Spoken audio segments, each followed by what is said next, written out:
Hello everyone, welcome you all in my YouTube channel unique aviation. आज की video में हम बात करने वाले हैं गो फर्स्ट एयरलाइन का, जिसका ये बिल्कुल नया नाम रखा गया अभी कुछ दिन पहले, यानी मई 2021 से हम इसको गो फर्स्ट जान रहे हैं। उसके पहले हम इसको गो एयर के नाम से जानते थे। ये एयरलाइन जो है अभी जल्दी ही बहुत सारे एक्सपेंडेशन के साथ सामने आने वाली है, यानी कि हो सकता है अगले कुछ दिन में हम देखें कि गो एयरलाइन जो है बहुत बड़े पैमाने पे सामने निकल करके आए।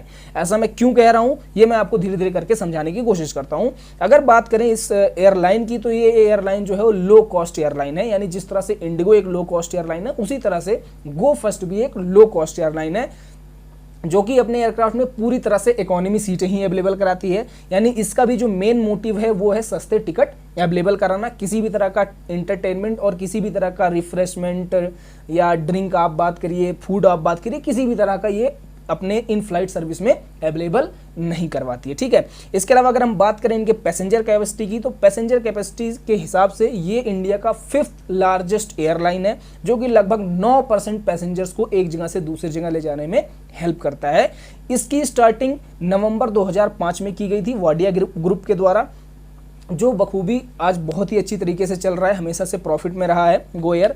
इसकी 330 फ्लाइट जो हैं वो डेली होती हैं और 36 जगहों तक होती हैं, यानी 36 डेस्टिनेशन तक हमारा गो एयर पैसेंजर्स को लाता और लेकर के जाता है, जिसमें 27 डोमेस्टिक, यानी इंडिया के अंदर बात करें तो 27 ऐसे जगह हैं जहां पर गो एयरलाइन की जो है फ्लाइटें अवेलेबल हैं, और इंटरनेशनली 9 ऐसे डेस्टिनेशन हैं जहां पर गो एयर की सुविधाएं अवेलेबल हैं।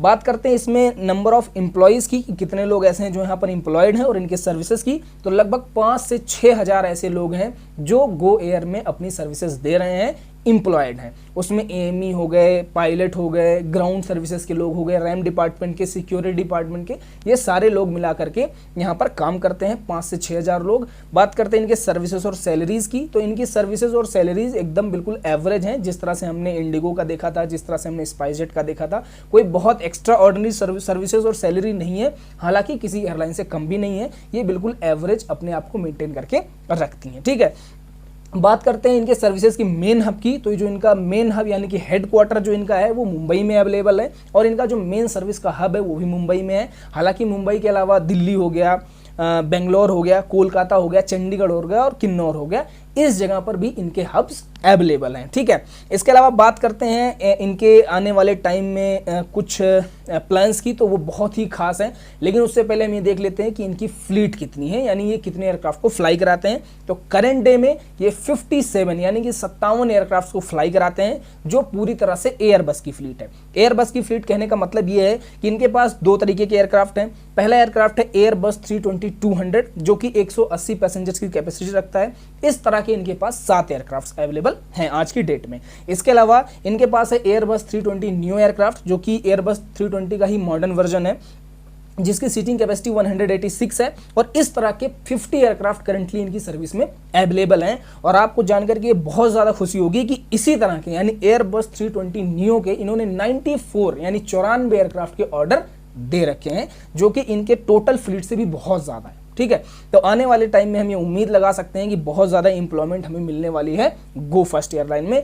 इसके अलावा इनकी बहुत ही अच्छी जो प्लानिंग चल रही है प्रेजेंट टाइम में, वो ये है कि गो फर्स्ट एयरलाइन जो है वो पूरी तरह से शेयर मार्केट में उतरने वाला है। यानी कि कुछ ही दिनों में हो सकता है आपको न्यूज़ आ जाए कि गो फर्स्ट एयरलाइन जो है वो अपने आईपीओ बेचने वाला है, यानी आईपीओ अपना स्टार्ट करने वाला है, शेयर मार्केट में उतरने वाला है, और इससे इन्हें 3600 करोड़ यानी 3600 करोड़ रुपए का बहुत बड़ा अमाउंट फंड जो है इकट्ठा होगा, जिससे अगर ये चाहेंगे तो अपने बिजनेस को बहुत ही बड़े लेवल पर बढ़ा सकते हैं। ठीक है, तो यानी इंडिगो के तर्ज पे इन्होंने अपना देखा कि आपने एयरबस की फ्लीट स्टार्ट की, इंडिगो ही के तर्ज पर अब ये कहाँ आने वाले हैं, शेयर मार्केट में आने वाले हैं।